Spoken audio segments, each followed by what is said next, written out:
Bonjour à tous, bienvenue pour ce live de France 3 Bretagne consacré aux jeunes et à la cybersécurité. Alors, on est au bon endroit pour ça puisqu'on est au lycée Chateaubriand de Rennes et on va rencontrer tout de suite des jeunes de seconde cinéma audiovisuel. Bonjour à tous les quatre. Bonjour. Merci d'être à nos côtés. Alors, évidemment, vous êtes la génération du numérique, des réseaux sociaux. Et on a envie quand même de vous poser une première question. Comment vous faites pour sécuriser tout ça sur les réseaux sociaux? Les mots de passe, par exemple, vous gérez comment?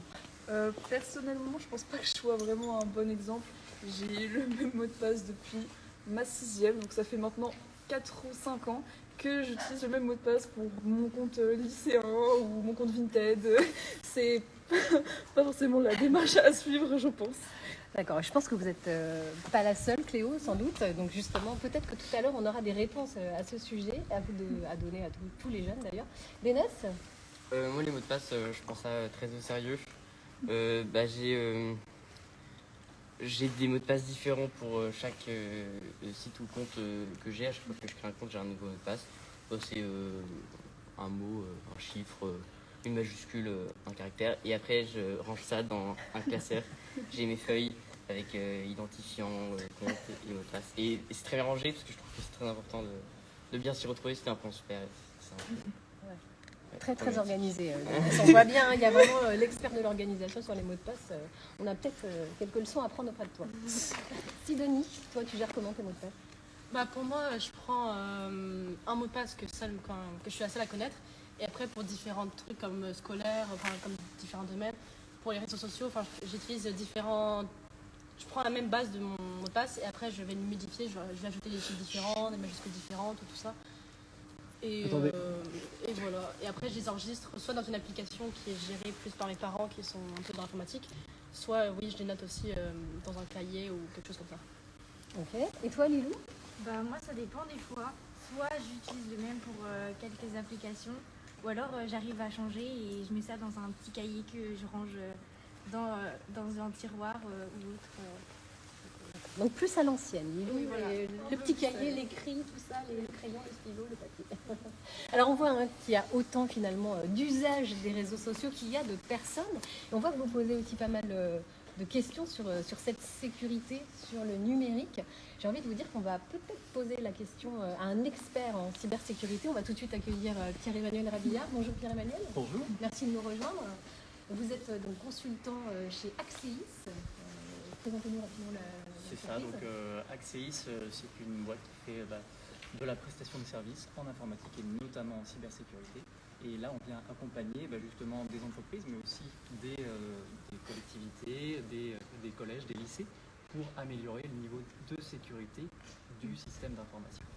Alors, on a évoqué rapidement les mots de passe utilisés par les jeunes. Est-ce que vous avez des conseils très pratiques à leur donner en matière de mots de passe sur les réseaux sociaux? D'un point de vue des mots de passe, c'est vrai que vous êtes jeune, donc vous pouvez adopter justement des pratiques qui sont aujourd'hui à l'état de l'art, c'est-à-dire utiliser un gestionnaire de mots de passe. Je ne sais pas si vous avez déjà entendu parler des gestionnaires de mots de passe. Qu'est-ce que tu sais sur les gestionnaires de mots de passe? Pour moi, un gestionnaire de mot de passe, c'est un endroit où on a juste à retenir un seul mot de passe et ensuite on a accès à une base de données, je dirais, de tous nos mots de passe. Comme ça, on a juste à retenir un seul mot de passe et comme ça, on a accès à tout. C'est ça, exactement.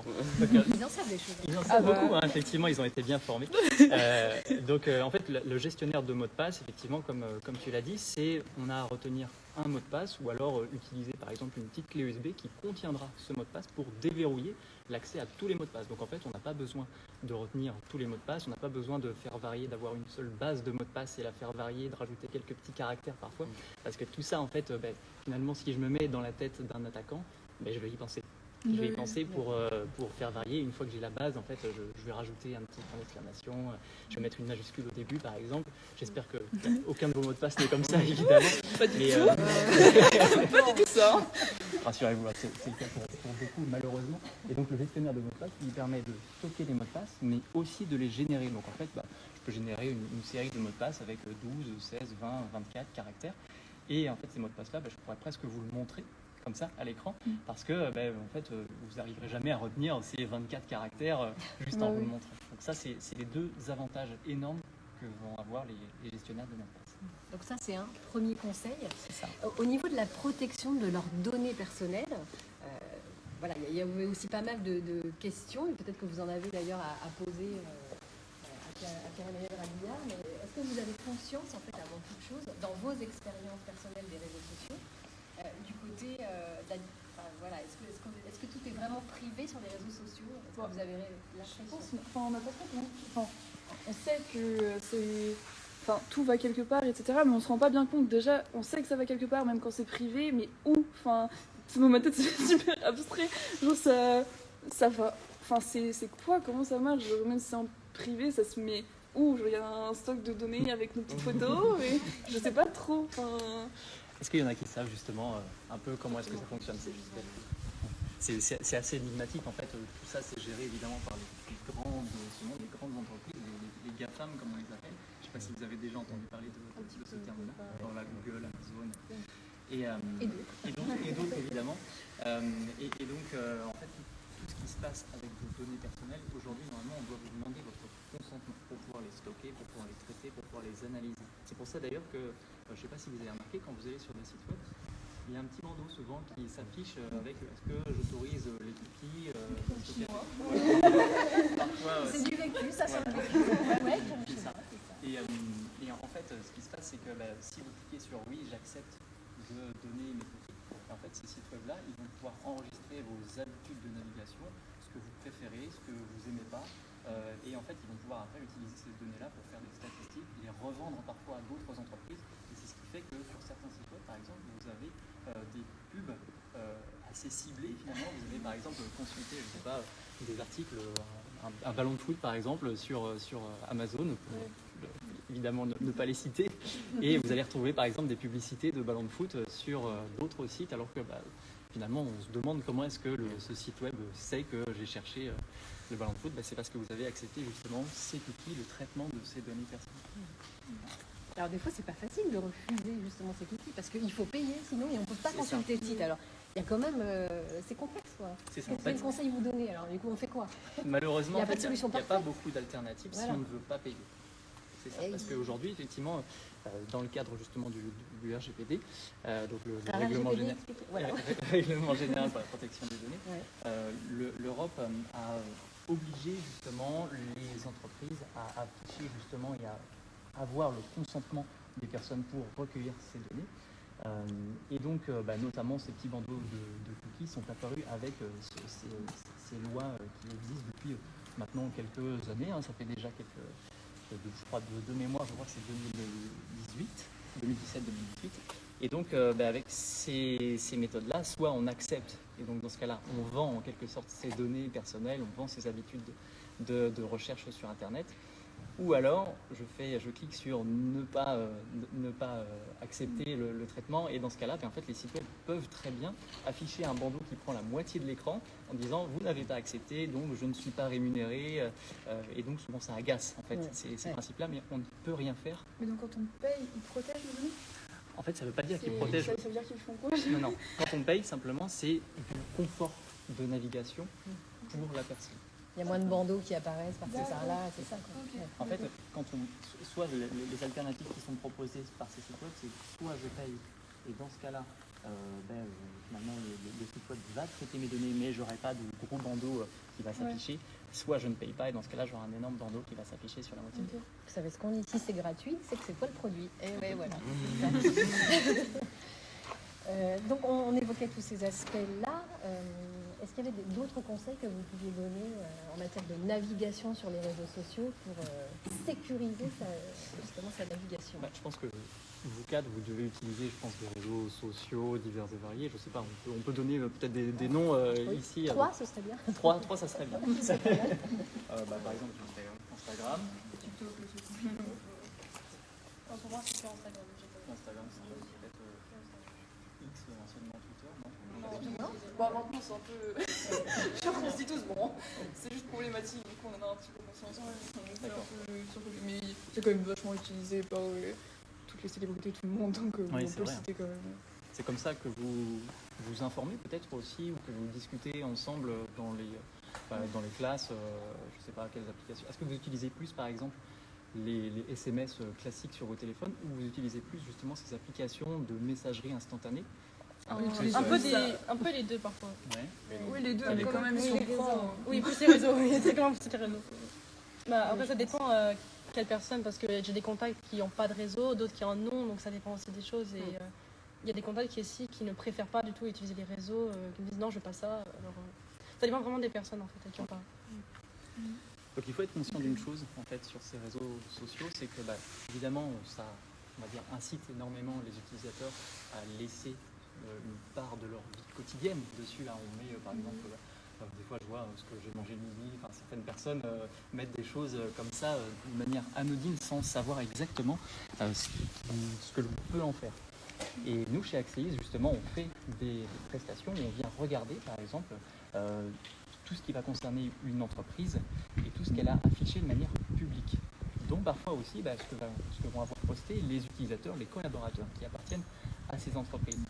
Et tout ce qui est posté de manière publique, alors on peut justement régler normalement dans ces applications, dans chacune de ces applications, qui peut voir mes publications, est-ce que ce sont uniquement les personnes que je connais, est-ce que ce sont les personnes qui connaissent les personnes que je connais, est-ce que ce sont des personnes qui sont complètement extérieures finalement, qui ne me connaissent pas du tout.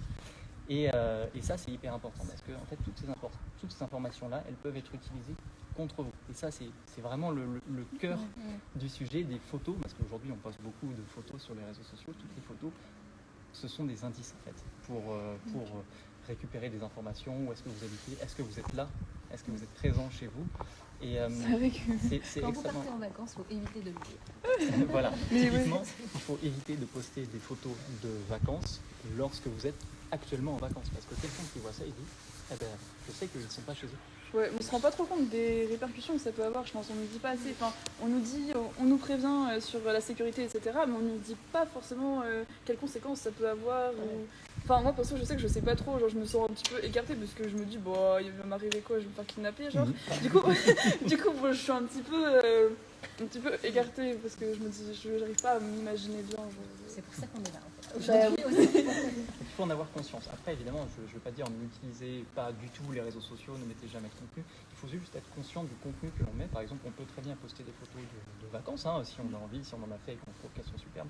Mais évitez de le faire pendant que vous êtes en vacances, tout simplement. Parce que ça va, au moins, vous le postez par exemple 1 mois, 2 mois après, et ça évite de donner trop d'indices ou en tout cas de choses qui pourraient se retourner contre vous par la suite.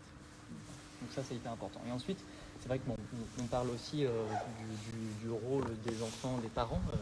Peut-être qu'il y en a qui nous regardent justement. Et c'est vrai que poster des informations, des photos des enfants, justement, c'est quelque chose qu'il ne faut pas prendre du tout à la légère. Parce que c'est derrière parfois une carrière, des photos que la personne ne va pas souhaiter. Je ne sais pas si vos parents, par exemple, ont déjà posté des photos de Non, ils n'utilisent pas du tout Non. Avant un petit peu. Avant, sur Facebook, quand c'était les anniversaires, je sais pas, ça restait en privé, mais on sait que le privé, c'est pas forcément Ah oui, c'est très vrai. Mais oui, au tout début, je me souviens parfois, on a des notifications, oui, il y a 12 ans, et il y a 5 ans, il y avait ça, donc ça prouve que oui, ils ont posté avant. Mais c'était pas grand chose, on va dire. Mais ça reste quand même des publications. C'est ça, ça reste des publications ça reste des avec un visage parfois. Il faut vraiment faire attention à ça parce qu'aujourd'hui, je sais pas, vous avez probablement tous un téléphone, je pense. Peut-être que sur certains de vos téléphones, il y a l'authentification par visage qui est activée. Je ne sais pas si c'est le cas. Vous n'êtes pas obligé de répondre. C'est dans le doigt. Moi, j'ai pas de code, encore une fois. On déverrouille mon téléphone. Cléo, ça va faire quelque chose. Il y aura du travail à faire aussi. Et voilà, en fait, avoir une photo d'un visage, ça peut être utilisé après pour déverrouiller un téléphone, et avoir accès à toutes vos données, parce que voilà, vous pouvez très bien vous faire voler votre téléphone, je ne le souhaite pas évidemment, mais vous pouvez très bien vous faire voler votre téléphone dans les transports en commun, n'importe où dans la ville. Et ça, une fois que votre téléphone devient, je pense, quasiment la totalité de votre vie, vos photos, vos comptes, voilà.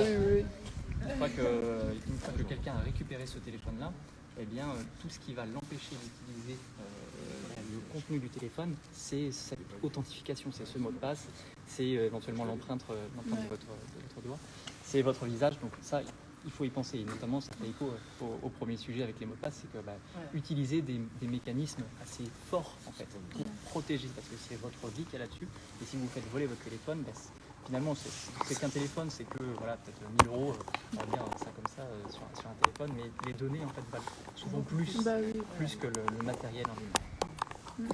D'ailleurs, de quelle façon sont utilisées ces données ensuite Tout et Honnêtement, n'importe quoi. nous on voit forcément, on est un peu confronté à ce genre de sujet puisque les données aujourd'hui c'est vraiment le nerf de la guerre.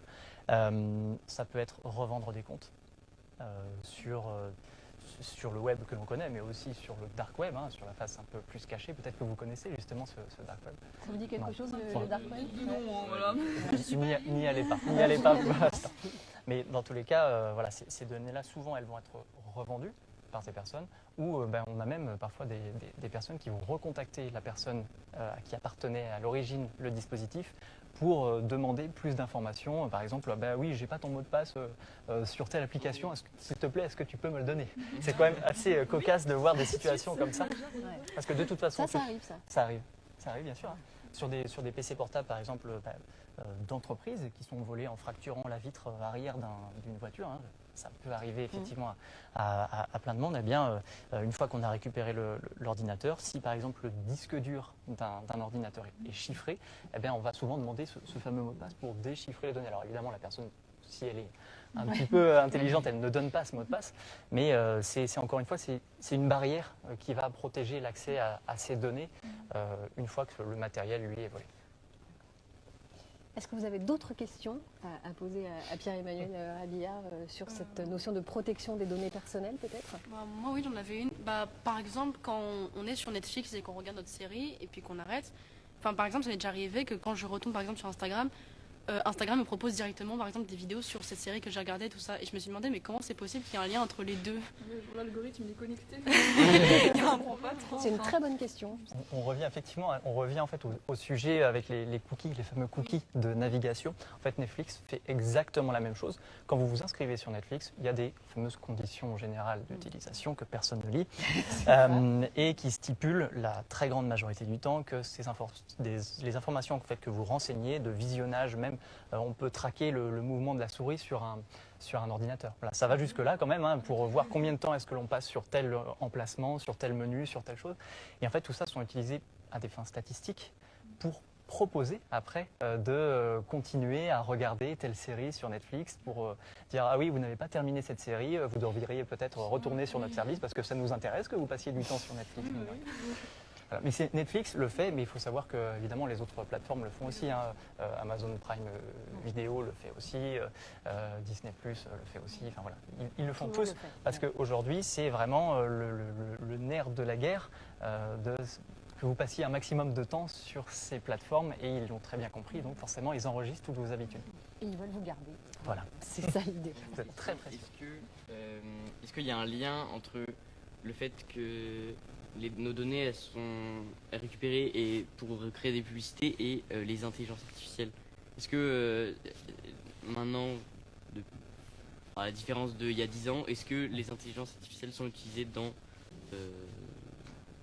voilà. Oui, alors je vois la question, il n'y a pas de problème. Donc le lien en fait entre l'intelligence artificielle qui peut exister et les habitudes peut-être de navigation. En fait, l'intelligence artificielle c'est pas quelque chose qui est vraiment nouveau. En fait, ça existe depuis un bon paquet de temps. C'est juste que souvent c'était juste des séries de conditionnels qui étaient imbriqués. Si l'utilisateur clique sur ce menu-là, alors je sais qu'il a effectué telle action et donc je vais lui proposer telle publicité en retour. Bon, voilà. Aujourd'hui, les intelligences artificielles elles peuvent juste traiter une volumétrie de données qu'un humain n'est pas capable de coder avec ses petites mains en faisant des boucles conditionnelles imbriquées. Donc c'est ça qui facilite énormément ce travail et donc par définition, oui, ça facilite énormément le travail des personnes, des data analystes, on va dire, qui sont derrière toutes ces mails qui vous sont envoyés en fait pour vous dire de terminer les séries que vous n'avez pas terminées.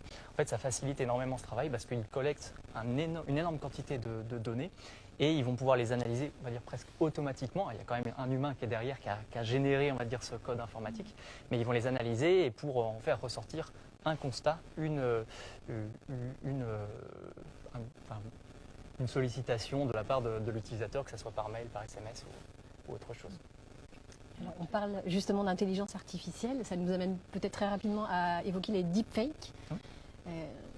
Ça, pareil, il faut s'en méfier. On est là face à quelque chose de plus en plus fréquent finalement, Oui, qui prend de l'ampleur. Est-ce que vous avez déjà entendu parler justement des deepfakes Ouais, Les mais- photos générées par l'intelligence artificielle. Par exemple Par exemple, oui, ça, ouais. J'en vois beaucoup en fait. C'est devenu en fait, c'était quelque chose qui n'était pas très courant. On va dire qu'il fallait avoir quand même des bonnes notions de montage, de photos, vidéo. Peut-être que d'ailleurs c'est quelque chose que vous travaillez, je ne sais pas, dans le cadre de votre mission. C'est ça, montage photo vidéo. Mais aujourd'hui, en fait, c'est vrai que les systèmes proposés et propulsés par de l'intelligence artificielle sont tellement faciles à prendre en main que monsieur tout le monde peut s'y mettre, peut générer des fausses photos et c'est là où ça peut devenir problématique puisque pour beaucoup de personnes, aujourd'hui on se dit bon c'est pas grave, je fais un petit montage de mon camarade de classe et c'est rigolo et ça fait rire tout le monde. Quand il s'agit de personnalités publiques, politiques, ça peut faire moins rigoler d'un coup. Et c'est ce qui arrive en fait de plus en plus, même j'ai envie de dire tous les jours en fait, où il y a des montages, même des montages pas que photos, des montages vidéo, des montages même en musique, uniquement en audio. Il y a récemment justement une campagne, l'élection américaine, où ils ont imité la voix de Joe Biden et ils ont créé justement des faux appels à destination de ces électeurs pour les inciter à ne pas voter. Et ça, c'est quelque chose. On est rendu pas du tout au stade de la petite blague que l'on fait à son camarade. Là, c'est vraiment, on veut influencer une population et c'est politique. Ça a des conséquences évidemment parfois dramatiques sur les personnes qui peuvent se dire ok, il ne faut pas que je vote. Quelqu'un qui ne se dit pas que c'est quelque chose qui est enregistré parce que c'est très réaliste. Il faut un extrait aujourd'hui de, on va dire, entre 2 et 5 minutes de parole. Donc là, par exemple, si on m'enregistre actuellement, là, on serait capable de redire un discours que je n'ai jamais dit avec ma voix. Voilà. On pourrait, maintenant, ce qu'ils sont capables de faire, c'est créer une vidéo avec recréer le visage et recréer un texte avec la même voix. C'est ça. On pourrait recevoir un appel de quelqu'un qu'on connaît. Exactement. Alors, mais c'est pas la vraie personne. juste au niveau audio, c'est très facile à faire. Ouais. C'est très facile, comme je disais, c'est entre 2 et 5 minutes d'extrait à récupérer, à faire passer dans une moulinette. Il y a quand même un petit peu d'intelligence derrière, notamment avec de l'intelligence artificielle. Et ensuite, on a juste à rentrer dans un champ de texte bonjour, je m'appelle Toto. Et en fait, avec la voix de la personne, on peut dire ce texte-là. Avec en plus le visage, aujourd'hui il y a des applications qui sont même grand public qui proposent de le faire. Récemment, il y a quelques mois, il y a justement sur la plateforme Twitch, je ne sais pas si vous connaissez Twitch, là, je pense que ça parle, on est dans la cible. Il y a une personne justement qui a mis en œuvre un robot en fait, avec l'image d'une personnalité politique et qui la faisait parler en temps réel et qui le faisait répondre en temps réel aux questions posées par le chat. Voilà. Avec la voix, avec le visage. Alors évidemment, il y a des petits défauts, il y a encore des petits défauts aujourd'hui, mais on va dire dans quelques mois, dans quelques années, il n'y aura peut-être plus aucun défaut et on ne pourra pas savoir. Voilà, c'est ça. Donc c'est pour ça que c'est un vrai enjeu aujourd'hui d'être en capacité de détecter si une image, si un son, si une vidéo en fait a été générée par une intelligence artificielle ou non. Et ça, c'est un vrai enjeu d'aujourd'hui et de demain. Vous serez forcément concerné et peut-être que vous l'êtes déjà même, effectivement. On va maintenant évoquer peut-être la cybersécurité à travers un fait divers qui a eu lieu récemment et dont forcément vous avez entendu parler et peut-être même vous avez été concerné ici par les alertes à la bombe. Vous avez eu des alertes à la bombe ici au lycée Chateaubriand ? 2 fois. 2 fois. D'accord. Une dès le matin à 8h. C'est Zola, je crois. Oui, c'est vrai que On est bien. C'est toujours trop en tout cas.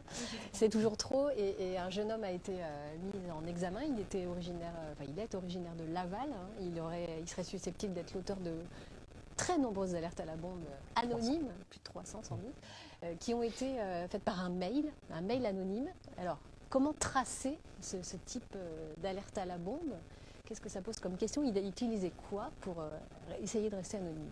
J'avais entendu tout à l'heure ce matin justement l'utilisation des VPN, donc des Virtual Private Network. Vous savez ce que c'est un VPN ? Enfin, je crois. Hein. Alors, des lettres. Bah, pour moi, c'est quelque chose qui nous permet en partie de pouvoir se situer dans un autre pays dans notre adresse IP. Je crois que c'est ça. L'adresse du site. De notre téléphone ou de notre ordinateur, je crois. Est-ce que quelqu'un d'autre a un Je ne savais pas. Ouais. Bon. Non, non, ok, donc effectivement, on est dans le vrai, on l'avait évoqué aussi ce matin. C'est vrai que le VPN aujourd'hui a des utilisations tout à fait légitimes et d'ailleurs il y a deux arguments principaux qui sont proposés par les fournisseurs justement de services VPN. Vous tapez VPN, vous tombez dessus. Le premier, ça va être évidemment de changer votre pays, on va dire ça comme ça. Donc, c'est-à-dire que aujourd'hui, vous avez un système, le réseau Internet qui fonctionne à l'aide d'adresses Internet, donc des adresses IP. Je ne sais pas si ça vous parle, l'adresse IP. Bon, très bien. Vous avez l'adresse IP justement de votre box Internet. Et lorsque vous consultez une ressource en ligne sur Internet, eh bien, c'est avec ça qu'on est capable d'identifier que c'est vous qui consultez cette ressource. Donc, il faut savoir que le fournisseur d'accès Internet aujourd'hui, c'est quel site vous consultez. Ça, il faut en être clair, même si vous utilisez de la navigation privée, même si vous utilisez quoi que ce soit, il est capable de savoir, le fournisseur d'accès Internet est capable de savoir quel site vous consultez. Avec l'utilisation d'un VPN, en fait, on vient créer un tunnel. Donc, au lieu d'aller consulter directement le site que l'on veut aller voir, par exemple France.tv, au hasard, eh bien, on va créer d'abord un tunnel vers un serveur qui est localisé dans un pays ou un autre. Donc en fait, ce que va voir passer le fournisseur d'accès Internet, c'est simplement l'établissement d'un lien vers un serveur étranger la plupart du temps. Et ce qui se passe après, c'est-à-dire qu'à partir de ce serveur-là, eh bien, on va aller pouvoir consulter le site de France.tv par exemple. Donc, ce qui fait que France.tv, lui, voit uniquement qu'il y a une requête qui s'est passée à partir du serveur VPN, et le fournisseur d'accès Internet voit simplement une requête à partir de votre box vers le serveur VPN.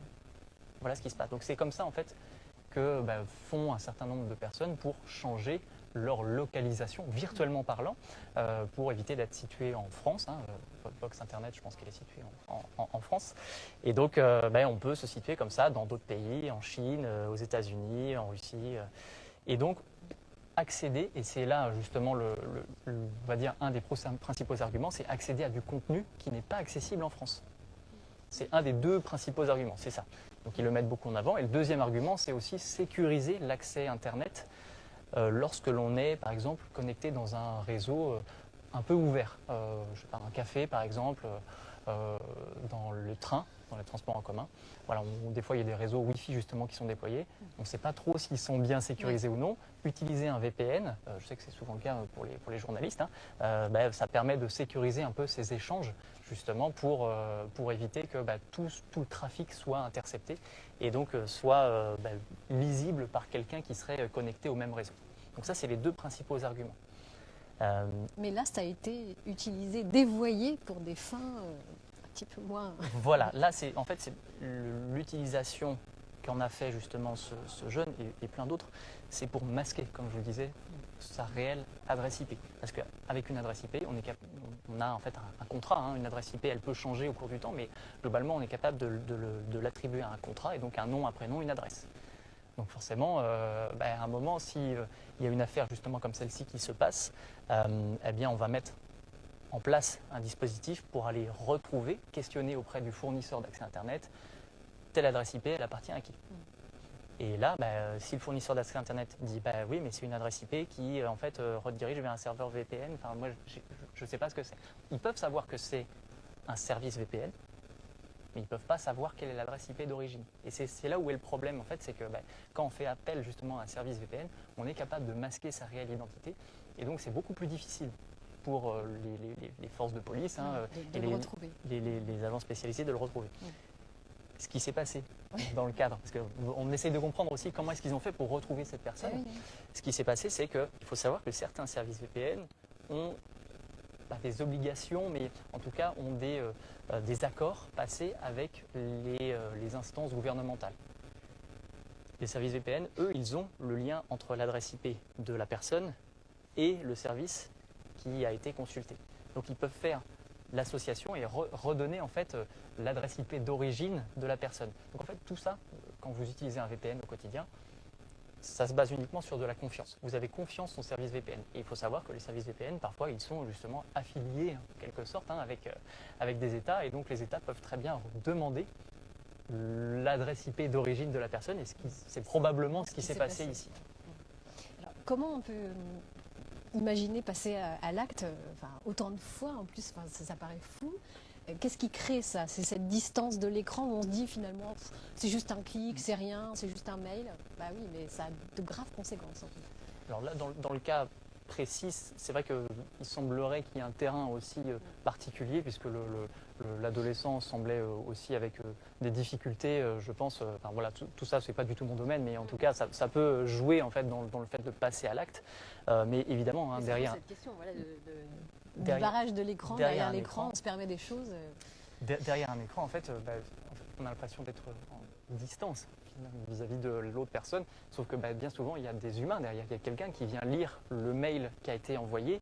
Le mail, parfois, voilà, vous avez une bombe cachée derrière le palmier, qu'est-ce que je fais quand je reçois ce mail en fait? Et bien souvent, on ne peut pas laisser le bénéfice du doute.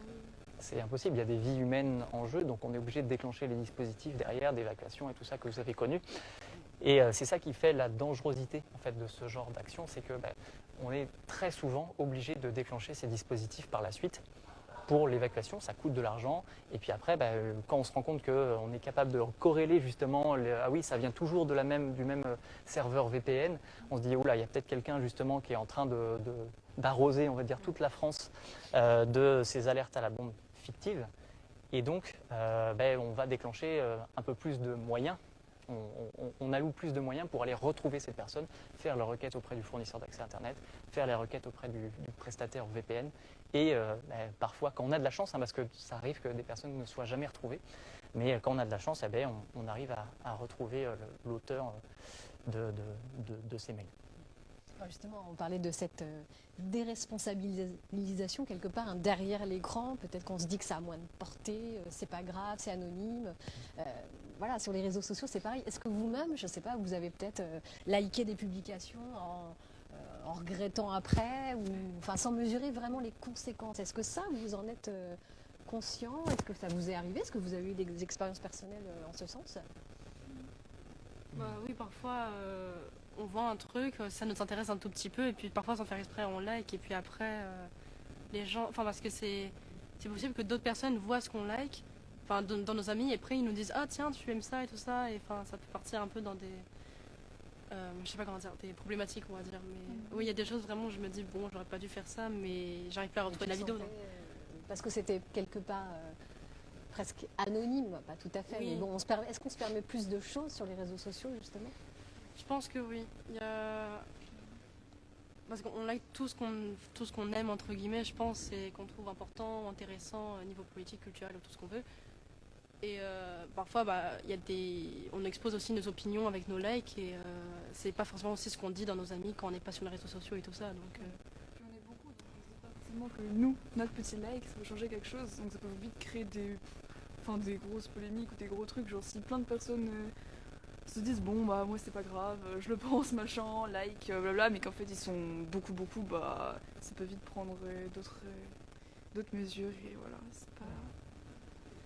Mais oui, après je pense que nous on n'est pas très... on fait quand même attention, on n'est pas trop sur les réseaux, je sais que moi... je suis plus trop sur les réseaux, genre j'ai pas trop... Soit j'ai plus trop le temps, soit machin, mais on est des personnes, on fait quand même relativement attention à ce qu'on fait, quoi. On va peut-être conclure avec ça et vous demander un peu, Pierre-Emmanuel Rabière, est-ce qu'il y a un code de bonne conduite peut-être sur les réseaux sociaux à essayer de respecter pour rester dans le correct et la sécurité? Agissez sur les réseaux sociaux comme si vous agissiez en réel, en fait, avec une vraie personne en face de vous. Ne likez pas, ne postez pas de publications de choses que vous n'auriez jamais dit en vrai, parce que tout ça on peut le retrouver avec votre profil, avec tout ce que vous avez marqué depuis X années parfois, et avec ça normalement, en tout cas on ne pourra pas utiliser ces informations contre vous, puisque vous les auriez dit finalement si vous étiez en face de la personne. Donc ça c'est une des bonnes pratiques, j'ai envie de dire, sur les réseaux sociaux en tout cas. Écoutez, merci beaucoup à vous quatre d'avoir été à nos côtés. Merci beaucoup Pierre-Emmanuel. Et puis on espère que vous avez passé un bon moment sur Instagram avec nous et puis à la prochaine.